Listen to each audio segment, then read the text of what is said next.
Hola amigos y amigas al episodio piloto de A Pie de Página, un espacio impulsado por fuentes históricas del Perú para dialogar y debatir desde la historia y las ciencias sociales. Mi nombre es Jair Miranda y los invitamos a adentrarnos en esta iniciativa.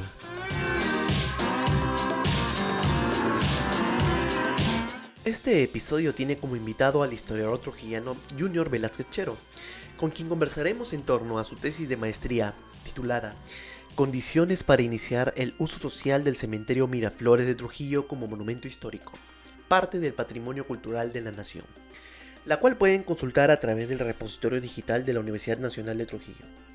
La entrevista será liderada por Erika Caballero Liñán, también historiadora trujillana.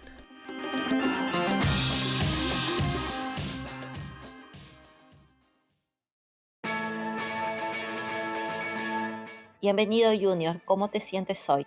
Hola, ¿qué tal, Erika? Qué gusto después de tiempo. Igualmente, un gusto volvernos a escucharnos y en este momento tan especial, ¿no? Sobre la difusión un poco de la historia y de la investigación como trujillanos y de nuestra alma mater, lo que me lleva a una pregunta que me da curiosidad. Tu tesis, bueno, de magíster es sobre patrimonio del cementerio, pero como bachiller, ya en la Universidad Nacional de Trujillo, tenemos, como sabrán, los que nos están escuchando de nuestra alma mater, tenemos una investigación que es casi una, bueno, por decir, es una tesis cuando nos graduamos como bachiller. En este caso, Junior, tu tesis sobre bachiller es sobre diarios. Y también en privado estabas comentando que de licenciatura es sobre historiografía. ¿Cómo es ese cambio, no? ¿Por qué y cómo fue? Sí, mire, en realidad mi tesis propiamente dicha para obtener mi grado de magíster, la de ahora, la que ahora vamos a comentar, en realidad tendría que ser mi tercer trabajo de grado, entre comillas, porque, bueno, la Escuela de Historia de la UNT tiene la particularidad, solo la Escuela de Historia de UNT, de realizar trabajos de grado para el pregrado, o sea, no para el grado, sino para el pregrado. Es, para que uno salga de la escuela de historia tiene que hacer una tesis propiamente dicha. Y esto es, pues, la escuela se creó que pues 2005, 2006, y se viene haciendo desde ahí, o sea, desde la primera promoción, antes de la ley. Es más, yo cuando ingresé a la universidad, yo pensaba que todo el mundo hacía eso para egresar, o sea, era normal, pero ya después me di cuenta que no se suele hacer. Pero ya, pues uno va adquiriendo un hábito, pero quieras o no, hay ciertos desbalances. Por ejemplo, te enseñan que tienes que investigar para una tesis en pregrado, te enseñan en la UNT, eh, específicamente en la escuela de historia, pero no te enseñan cómo investigar. Y creo que esa es una falencia que, bueno, pues yo soy egresado 2016 y creo que es importante tener en cuenta que uno metodológicamente hablando, o sea, no como investigador, sino metodológicamente hablando, tiene una deficiencia notable. Y eso me he dado cuenta, por ejemplo, ¿no? Saliendo de la propia universidad y ejerciendo trabajos ya de corte investigativo, ¿no? Ahora que ejerzo la docencia universitaria, me desempeño como docente universitario en el área metodológica. Soy docente de metodología y la investigación científica. Después de haber aprendido mediante otro tipo de formación el hábito de la metodología y de la investigación científica y la metodología de la investigación histórica, que es mucho más rigurosa. En ese sentido, creo que tenemos una deficiencia, pero que se puede subsanar mucho más fácilmente que otras universidades que no generan el hábito de investigador en sus alumnos, ¿no? Eso creo que es importante tenerlo en cuenta, porque yo cuando llegué a maestría, por ejemplo, ¿no? Al ya tener el hábito de investigar, sea, a mí se me hizo fácil generar contenidos, o sea, generar contenido para mi investigación, generar contenido de tema. Lo que se me hizo difícil es ordenar esa investigación. O sea, cómo encajar, por ejemplo, un enfoque cuantitativo con un enfoque cualitativo, ¿no? Cómo encajar un enfoque mixto. Mi trabajo es un enfoque mixto.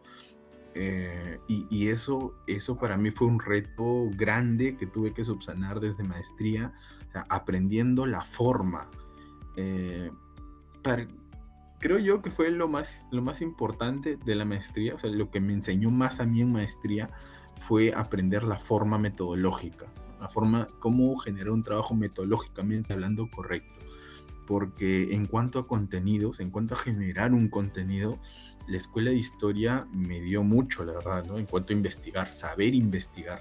Y creo que eso es una fortaleza en general de toda escuela de historia, solo que les hace falta tener en cuenta esto antes de la ley, ¿no?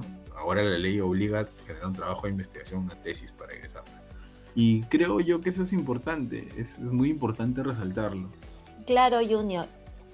Bueno, la escuela de historia nos ha brindado ese motor, ¿no? De seguir investigando y más que todo en el norte, ¿no? En el caso de Trujillo, que es todo para volver a investigar, es algo nuevo también y hay, digamos, diversos temas. Y ahora el tema que me parece importante y en este caso que tomaste, ¿no? Sobre diarios, como te comentaba, historiografía y ahora el Ujú, cementerio. En el caso de tu máster, quien fue tu asesor es Ricardo Morales, ¿no? ujú, Es el ahora director de la Huaco del Sol y la Luna, pero enfocado, ¿no? Que es más un trabajo de conservación, arqueológico, porque él también fue mi asesor en lo que es en la tesis de bachiller, ¿no? Que es sobre, ujú. también sobre ritos Entiendo. funerarios. Ujú. ¿Cómo fue que te, que digamos, muy aparte de él, ¿no? ¿Qué qué otras fuentes utilizaste? Ya que en Trujillo son muy pocas las personas ¿no? que investigan sobre esto, y más que todo del Ujú. cementerio, pero en la parte histórica, pero sí investigativa. Tenemos a diversas, uno que o dos, tres personas por ahí en Trujillo, pero que más se lo llevan al denominado necroturismo, ¿no? Este turismo Ujú. y se enfocan son, a, a sacar más que todo una fuente, ¿no? Económica de este espacio mortuorio. Ujú. Y lo ven solo de esta parte histórica, bueno, que ya más adelante tengo unas cuantas preguntas sobre esto, pero ¿qué otros personajes, no sé, tal vez investigadores, te apoyaron, ¿no? Para verlo Ujú. ya desde la parte de conservación, ¿no? Cómo analizarlo, cómo dividirlo el cementerio ¿no? Para su uso social, ¿no? Como patrimonio histórico, como monumento histórico, ¿no? Mira, es justamente creo yo que la mayor fortaleza de esta entrevista es que la está realizando una persona, uno, que es de Trujillo, y dos, que aparte de conocer el tema de investigación en la ciudad, pues ha trabajado el mismo tema, ¿no? Erika ha trabajado el tema de ritos funerarios, cementerio Miraflores, o sea, es una de las investigadoras, creo yo, referentes dentro del norte, y no solo lo digo yo, dentro de las referencias que yo he buscado para poder encontrar. Eh, lo que pasa es que en Trujillo los historiadores, por lo menos yo soy recién generación de historiadores en Trujillo. La mayoría de personas eran aficionadas a la historia y los investigadores que salieron, pues los historiadores que salieron de la escuela, eran más personas dedicadas hacia lo colonial, ¿no? Había una escuela colonialista muy fuerte en Trujillo y eso se ve en las investigaciones que se realizaron. Personalmente nunca me atrajo mucho la colonia, creo que está un poco muy lejano y desconectado de la realidad y mi trabajo de investigación siempre desde pregrado ha sido pues de República en adelante. Incluso el trabajo más antiguo que tengo en tiempo es el cementerio Miraflores. Y ahí pues lo que realizamos primero fue lo primero que me atrajo del cementerio Miraflores es que yo comencé a trabajar en el Ministerio de Cultura el 2016, 2015. Bueno, no trabajar propiamente dicho, sino hacer prácticas, proyectos Soy Cultura, y me atrajo mucho la atención el tema de patrimonio cultural, ¿no? Porque El Ministerio de Cultura aquí en Trujillo está prácticamente dominado por arqueólogos y por arquitectos. ¿Sí? Los arqueólogos ven las huacas y los arquitectos ven los inmuebles. Pero hay una desconexión de historiadores tan notable que cuando yo llegué al Ministerio de Cultura, eh, la mayoría no sabía que habían historiadores acá en Trujillo. Y eso fue prácticamente algo que me abrió mucho la cabeza porque nos enseñan a investigar, pero no nos enseñan a cómo, tampoco, ¿no? Dentro de las falencias de la escuela, no nos enseñan cómo aplicarlo en campo, ¿no? Cómo salir. Y luego, pues, gracias a mis amistades, una de ellas es Erika Caballero, quien estaba trabajando, ahora me entrevista, estaba trabajando en ese tiempo, ya había generado su trabajo de investigación en el cementerio Miraflores, y en una de esas conversaciones que tuvimos, eh, bueno, pues quedamos en que yo iba a trabajar en el cementerio Miraflores como parte de mi proyecto de tesis de maestría, teniendo en cuenta la investigación que ella había realizado, ¿no? Erika tiene una investigación de corte histórico del cementerio Miraflores, y en la maestría de gestión del patrimonio cultural ya apliqué lo que había conocido en campo, más lo que aprendí en la maestría sobre la gestión del patrimonio cultural en sí, ¿no? Por eso es que lo que yo planteo es una propuesta de acondicionamiento para poner en valor. O sea, es un trabajo previo a la puesta en valor, ¿no? Porque, ya entrando en el tema, el cementerio Miraflores de Trujillo no tiene, o sea, no tiene ningún,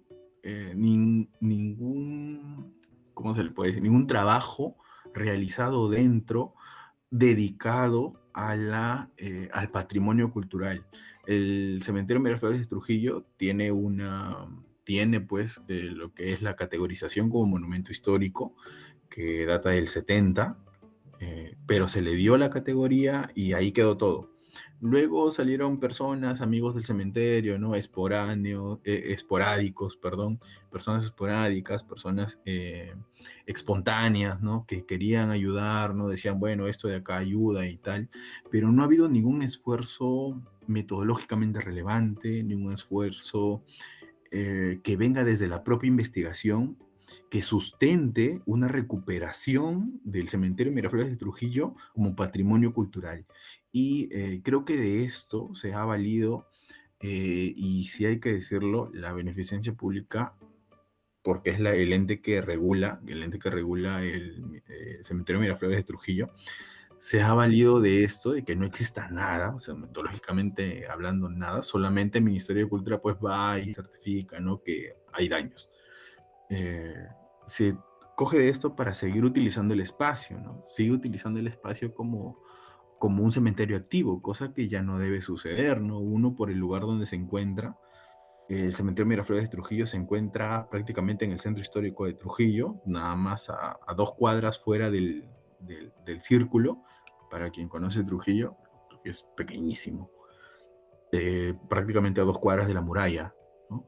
Y y no debería, según los planos de ciudad, el reordenamiento de ciudad que se realiza, pues, la MPT, la Municipalidad Provincial de Trujillo, ese espacio no debe contener ningún mausoleo activo, no debe de tener, por, por salubridad también, se encuentra dentro del casco urbano. Pero, bueno, siempre ha habido adendas, siempre se le ha proporcionado tiempo, ¿no? Y ha seguido funcionando hasta la actualidad, ¿no? Yo creo que el punto de quiebre para trabajar el cementerio de Trujillo también fue que el año 2017, pues, ocurrió el Huaico, ¿no? El fenómeno del Niño, uno de los más fuertes que ocurrió acá en Trujillo, y que dejó en deplorables condiciones el cementerio. En ese entonces, pues también reuní un grupo de compañeros de diferentes carreras para poder inspeccionar, o sea, para poder inspeccionar el cementerio Miraflores de Trujillo. Reuní, por ejemplo, a un especialista en turismo, que fue Cristelino, una amiga la verdad es que muy pila, una de las mejores amigas que he podido conocer gracias a la vida. Erika Caballero también, que tenía todo el conocimiento y prácticamente a profundidad del cementerio Miraflores de Trujillo, a nivel histórico, a nivel de desarrollo, a nivel salubridad, ¿no? Jeffrey Asensio también, que él es arqueólogo, ahora está haciendo su maestría en la PUC, en la Católica, está haciendo su maestría en arqueología. Él nos ayudaron a ver la parte de prospección. Es que ellos llevan un curso técnico, ¿no?, propiamente dicho, de la arqueología, de cómo hacer una prospección propiamente dicha para los PEAs. Y yo creo que reunimos un equipo multidisciplinario muy importante allí, ¿no? También una compañera de Jeffrey, que es bióloga, nos ayudó a ver los tipos de afectaciones que tenía el cementerio Miraflores de Trujillo. Y creo yo que ahí fue cuando nació en realidad la propuesta total de rescate del cementerio Miraflores de Trujillo, ¿no? Que planteo en mi trabajo, porque en realidad lo que planteo es un proyecto de rescate, sino que por cosas de la maestría, porque no puedes plantear tú en una maestría, en un trabajo de grado, no puedes plantear tú un cambio directo, sino estudiar un cambio. Mi propuesta de gestión se basa en una puesta en valor, ¿no? En una puesta en valor previa. En ese sentido, el trabajo que yo planteo se divide en 3 partes. Planteo que primero se tiene que utilizar el cementerio Miraflores de Trujillo como un objeto de estudio. Un objeto de estudio que ayude, que desde la investigación, tanto histórica como técnica, ayude a generar las condiciones para rescatar el cementerio Miraflores de Trujillo, ¿no? En 3 partes. Primero planteo un análisis documental que lo que va a hacer es ver qué tanto acervo tiene el cementerio Miraflores de Trujillo, ¿sí?, dentro de Trujillo como parte de su historia, ¿sí? Un análisis documental. El segundo es un análisis situacional que va dirigido a encontrar cómo se encuentra el cementerio Miraflores de Trujillo. ¿Cómo es que se encuentra actualmente? Bueno, a la fecha que se investigó, ¿no? ¿Cómo es que se encontró? ¿En qué condiciones se encuentra el cementerio Miraflores de Trujillo? Y por último, un análisis de factibilidad. El análisis de factibilidad es un análisis cuantitativo que se realiza más que nada en los trabajos de grado de turismo, ¿no?, de las personas ligadas al turismo, que es como cuánta aceptación tiene el cementerio Miraflores de Trujillo dentro de la sociedad trujillana. ¿Cuánto es aceptado, tanto históricamente como monumento también, como monumento, el cementerio Miraflores de Trujillo dentro de la sociedad de la persona de a pie trujillana, ¿no? Y este trabajo sí, para mí fue un reto, porque planteando estas 3 cosas, metodológicamente hablando, planteo un tipo de análisis dual, ¿no?, cualitativo y cuantitativo, ¿no? Un análisis documental a profundidad y un análisis cuantitativo también, horizontalmente hablando, duro. Entonces, con esto, lo que se quiere hacer, o sea, la finalidad del trabajo fue delimitar el cementerio Miraflores, delimitarlo, o sea, delimitar la zona patrimonial como primer paso. ¿Para qué? Para que el Ministerio de Cultura tenga rango de acción, porque el Ministerio de Cultura no tiene rango de acción, porque si bien el cementerio Miraflores de Trujillo tiene la catalogación como monumento histórico, tiene su decreto, no tiene la delimitación, y como no está delimitado, el Ministerio de Cultura no puede actuar directamente. Entonces, para que se pueda delimitar como monumento histórico, esto tiene que tener pues un fundamento que yo planteo dentro de mi investigación, ¿no? En este caso también me apoyo de investigaciones como las de Juan Carlos Chávez, que él es historiador, también gestor de patrimonio cultural por la Universidad Nacional Mayor de San Marcos, ¿no? Él también propone una delimitación del patrimonio cultural, una delimitación del cementerio Miraflores parecida, pero la de él es mucho más segmentada que la mía. La mía solo va dirigida a delimitar la parte para que se rescate. En cambio, la delimitación de Juan Carlos va dirigida a estratificar el cementerio por zona histórica. Por ejemplo, hay una parte del cementerio republicano inicial, republicano medio, y siglo XX, ¿no? Por otro lado, la segmentación, la mía, mi propuesta de delimitación va dirigido al rescate, netamente a delimitar una zona de rescate del cementerio Miraflores de Trujillo. Cuando se delimite esta zona, lo que se propone es el rango de acción, ¿no? Que es, por ejemplo, ¿no? El cementerio con el análisis situacional, lo que se propone es que se realice un rescate monumental interno, ¿no? Y eso ya pues escapa a lo propuesto por la tesis, porque hasta ahí se llega, dado que lo que conlleva, lo que viene después, ya sería un rango de acción del Ministerio de Cultura que tiene sus propios protocolos de intervención, ¿no? Y eso más o menos sería un análisis, creo que muy breve, y perdón si me he pasado mucho tiempo, pero de verdad es muy breve de lo que se realizó, porque Ricardo Morales Gamarra, que fue el asesor de mi tesis, él es uno de los personajes más importantes, creo yo, de Trujillo, y hay que tener en cuenta eso en cuanto a conservación, en cuanto a gestión del patrimonio cultural, ¿no? Él me ayudó a delimitar la visión que yo tenía de lo que quería hacer. Yo quería actuar directamente y pues gracias a la ayuda de Ricardo también tuve la paciencia de poder actuar bajo los criterios de una maestría, ¿no? Y creo yo que salió muy bien el trabajo metodológicamente hablando, por contenidos, eh, por lo que se propone como propuesta de acondicionamiento final y por los datos que se recabaron dentro. Ahora, sí, siendo sinceros y teniendo muy, muy claro lo que se realizó como trabajo de investigación, creo que se pudo mejorar el trabajo porque una propuesta de gestión de patrimonio cultural tiene que ser interdisciplinaria, pero a profundidad.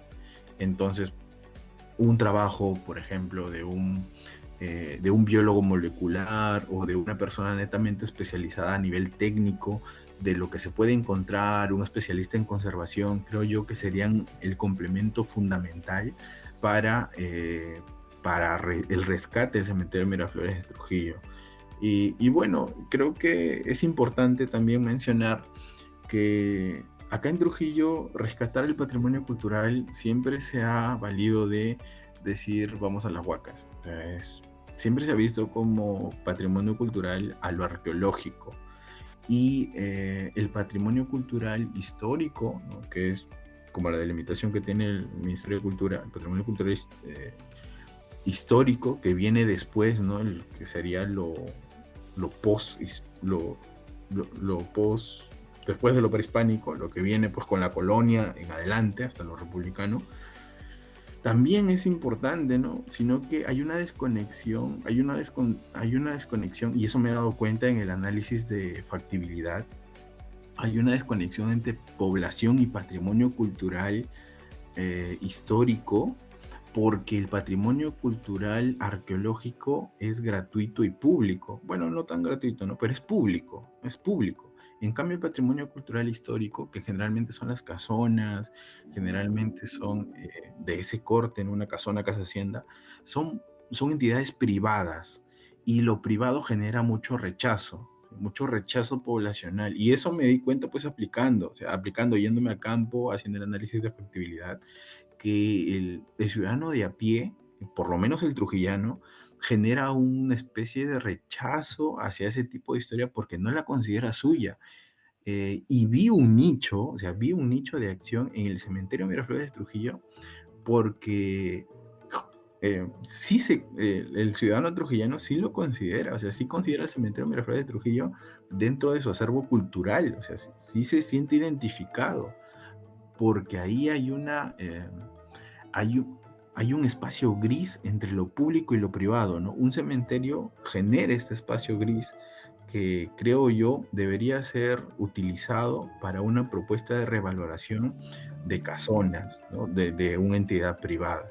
Y creo yo que ya yéndose mucho más adelante, eso sería una conversación para otro tipo de- de entrevista, ¿no? Que ya sea orientada hacia ese tema, porque es un tema muy largo. No solo creo que pasa en Trujillo, creo que en Lima es mucho más fuerte y en otros lugares debe ser mucho más importante, ¿no? Esta separación de lo público y lo privado en el patrimonio cultural y cómo afecta en la mentalidad de las personas.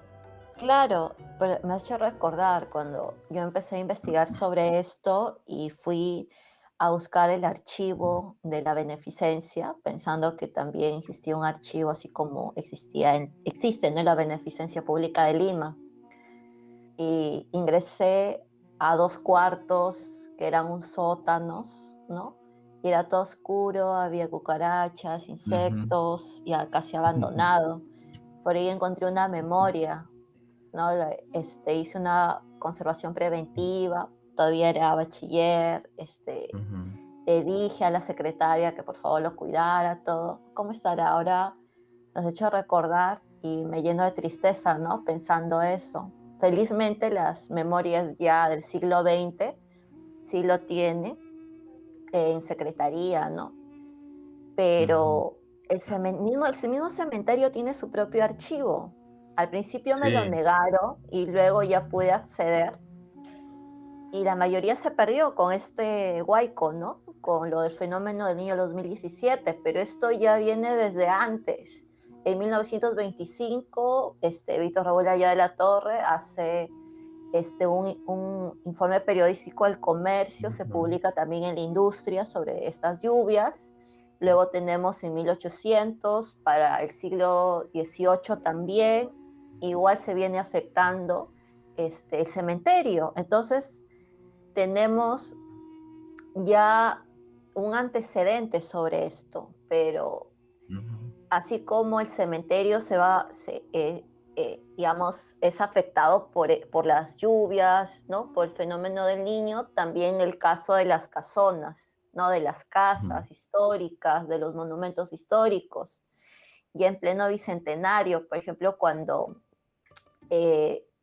grifetearon el Monumento de la Libertad y dieron un grito, ¿no? Pero tenemos otros monumentos que, fue, que donaron, por ejemplo, la Comisión de Sesquicentenario, tenemos la Comisión también del Centenario de Trujillo, que, que donó, por ejemplo, el Arco Herrera.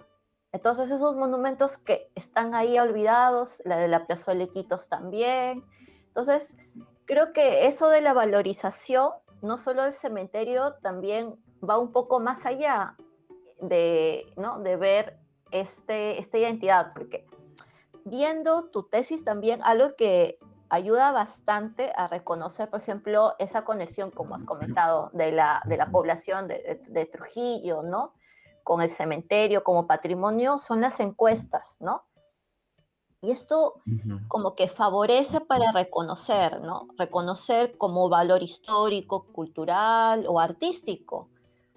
Porque me acuerdo de niña cuando iba al cementerio, me encantaba ver las lápidas, los angelitos, los monumentos, decía, ¿qué significará, no? Y eso me incentivó también un Ujú. poco a estudiar historia y a saber su significado, ¿no?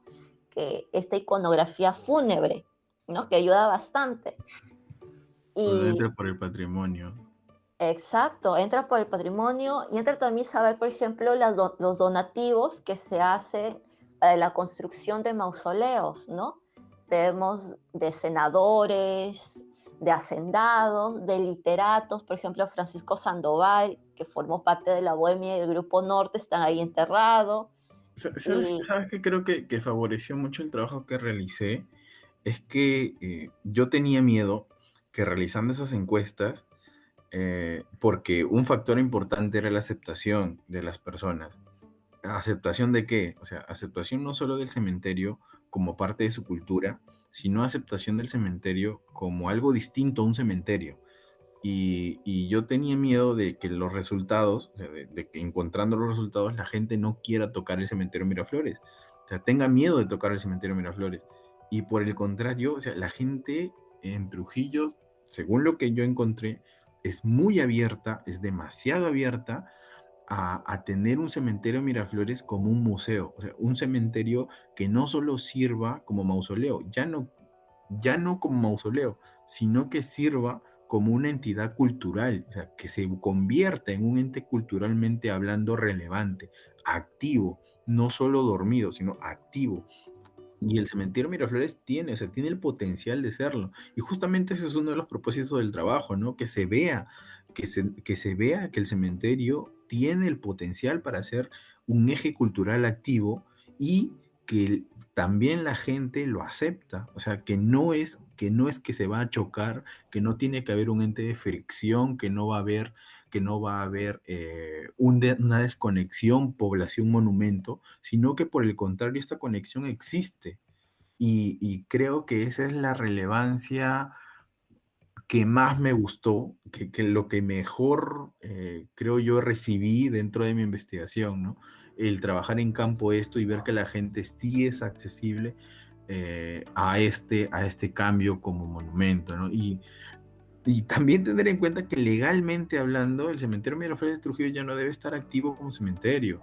Y eso creo yo que se debe visibilizar. Antes había una sociedad de amigos del cementerio Miraflores, y Erika creo que la conoce también, y se encargaron de eso, ¿no? De visibilizar, ¿no? Eso fue por el año 90. Imagínate ahora, en pleno 2021, con una trama urbana de Trujillo mucho más grande, con una población mucho más densa, donde un cementerio no tiene cabida en ningún lugar del país, no tiene cabida como entidad activa dentro de un casco urbano metropolitano.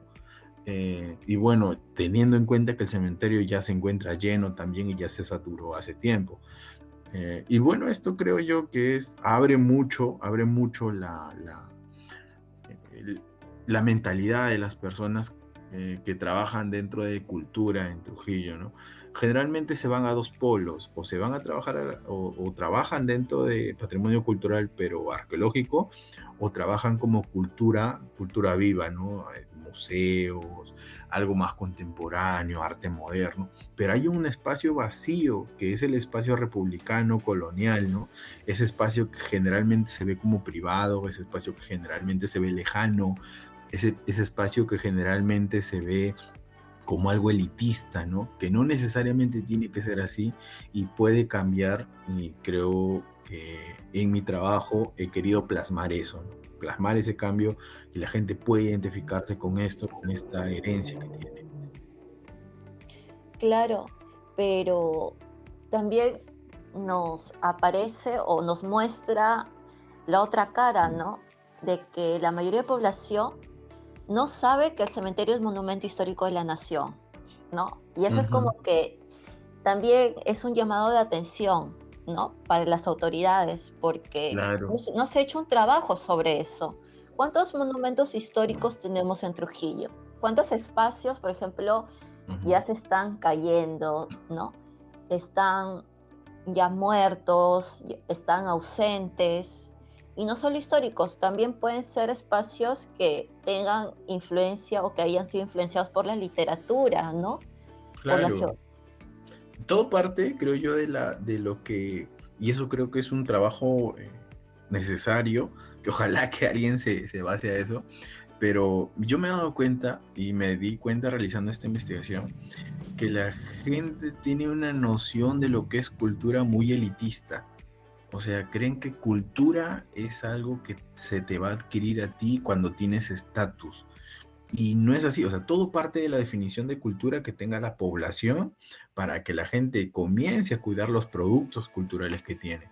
Y eso es un trabajo, o sea, es un trabajo grande a nivel de Estado, o sea, a nivel de Ministerio de Cultura, de las culturas ahora, ojalá que sea así, y a nivel de un cambio de mentalidad social importante, ¿no? Y eso pues tiene que ser un trabajo a largo plazo que ya no solo compete a los investigadores, o sea, sí, pero es una competencia muy grande y un reto que tiene que asumir pues el gobierno de Estado, ¿no? Sea el que sea. Y en ese sentido, pues lo que la sociedad cree, con lo con lo que la sociedad se identifica culturalmente hablando, no tiene nada que ver con la noción de cultura que tiene. O sea, son entes totalmente desconexos. Y ahí radica una importancia muy fuerte de lo que se entiende como patrimonio cultural, de qué es patrimonio cultural o de la relevancia que puede tener el patrimonio cultural. La población puede decir, yo me siento identificado con tal, por ejemplo, con tal huaca, ¿no? Pero no necesariamente sabe que eso es patrimonio cultural, ¿no? Entonces, en ese sentido hay un campo grande de estudio, de análisis respecto a lo que es cultura, cómo se entiende la cultura actualmente, porque si hay trabajos siglo XIX, siglo XX, y cómo este cambio de la cultura, este rol de la cultura ayuda a la mejora de la sociedad, ¿no? Ayuda a la mejora, al desarrollo social de, por ejemplo, Trujillo. Claro, yo me acuerdo, ahorita comentando un poco sobre eso del patrimonio y ciudadanía, eh, creo que este ejemplo que diste sobre la huaca, ¿no? Y cómo las personas, por ejemplo, que viven en un sector, por ejemplo, en La Esperanza, ¿no? Que saben que hay una huaca cerca, y quieren ir, ¿no? Pero a veces está cerrada y no pueden, pero se sienten identificados porque, ¿no? Su entorno está ya ligado a este monumento. Pero de una u otra forma, creo que el cementerio de Miraflores también tiene que estar conectado a las personas, ¿no? Y es un Ujú, trabajo que ya se ha ido ujú, realizando poco a poco. Por ejemplo, claro, en el último recorrido que yo realicé a través de la sugerencia de turismo, que apliqué un poco sobre las tradiciones, ¿no? Las costumbres, este patrimonio oral, ¿no? Sobre las leyendas, y la gente se interconectaba. Creo que a ujú, través de eso también la claro, población, la ciudadanía ya va un poco más ligando, ¿no? Y esto ayuda. Y ahí creo que ya entra un poco, ya se puede, ¿no? Concientizar sobre el patrimonio y que las mismas personas lo cuiden. Y bueno, pero Junior, para mí ha sido un ujú. gusto que hayas participado, ¿no? En esta primera entrevista, ¿no? Para poder conversar. Y creo que el tema haya sido un poco más lejos. Creo que para la próxima ya un Sí. poco que vamos a hablar sobre patrimonio, ¿no? Y sobre Trujillo. Por ejemplo, hablar también, conversar sobre las actividades de NOR, cómo van, ¿no? Cómo se No, están sí. explayando en el norte, y son bienvenidos, ¿no? Aquí a pie de página. No, muchas Gracias. gracias a ti, Erika. Gracias a ustedes, al equipo de trabajo de Fuentes Históricas, a Yair, a Carlos, a todas las personas que están ahí dentro aportando con un grano de arena a la mejora de la investigación. Creo que mi tema no tiene mucho que ver con lo netamente investigativo histórico, pero sí creo que es importante que se visibilicen estos casos de patrimonio cultural, de qué es cultura, de cómo es que se puede desarrollar la gente gracias a la cultura, y que no le tengan miedo a eso. Y en eso sí, muchas gracias por atenderme en mi trabajo. Quiero darle visibilidad. Mi trabajo está abierto para cualquier persona, puede buscarlo en el repositorio. Y complementarlo, ¿no? Y complementarlo, siempre complementarlo. O sea, que sea un punto de partida para cualquier tipo de investigación. Muchas gracias de nuevo, Erika. Gracias a todos. Muchas gracias, Junior, Erika. Esto ha sido todo por hoy. Los invitamos a seguirnos en nuestras redes sociales, Facebook, Twitter, Instagram, y en nuestras plataformas de podcasts como Spotify, Evox y YouTube, en donde podrán encontrar más información sobre nuestras actividades y cómo podrían ayudarnos para que nuestro programa siga adelante. Esto ha sido A Pie de Página, un podcast impulsado por Fuentes Históricas del Perú. Hasta luego.